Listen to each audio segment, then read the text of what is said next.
My name's Tom Heinz, and I got interested in architecture in 6th grade in grammar school. I happened to see a book written by Lloyd Wright. It was a little paperback called The Future of Architecture. So when I was in school, I was very interested in the psychology of things because I knew that this could have an effect on the occupants.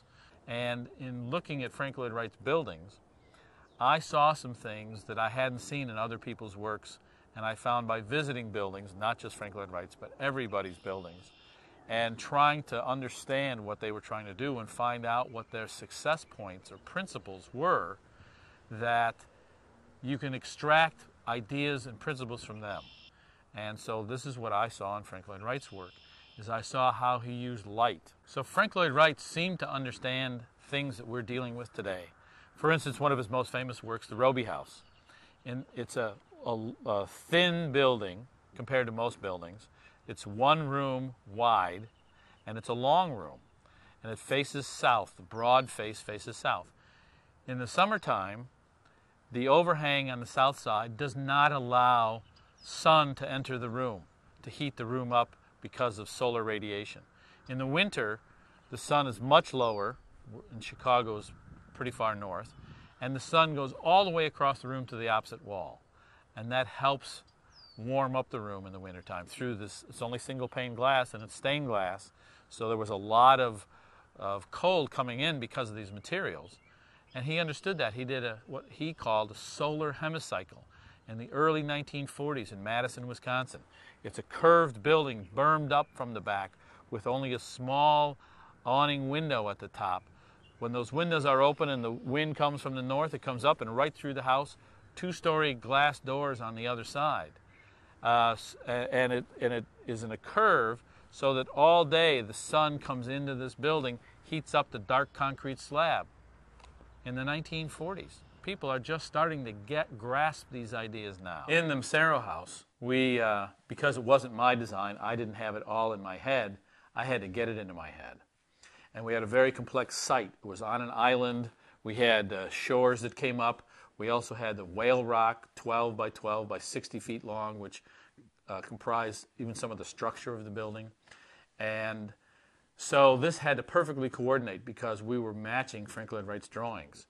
So in one view, where the roof came over and hit the whale rock, it hit at a certain point. So we had to maintain that proportion. Very tough. And underneath the house, there was a cantilever that came out, and the earth dropped off. And so I needed to know what's going on underneath that so we know how to hold up that end of this 78-foot piece of concrete. And first we modeled the land with the whale rock in it. Then I modeled the building. Then I had to put the two together. Well,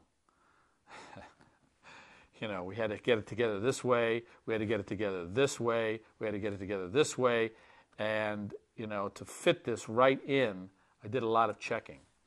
But coordinating that was really something. And the one thing that I've really got from doing this was, as I'm developing the three-dimensionality of it, and doing these views and fly-throughs and things, I thought, could I come up with this design?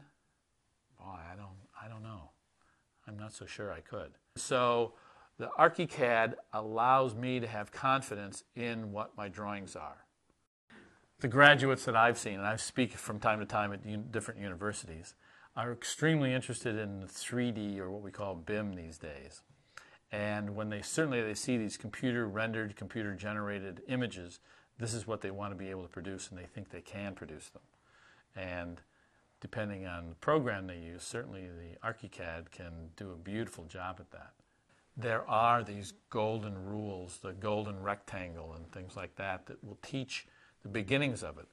You seem to need to have a certain innate sense of it and a finer tuned sense to be able to do it.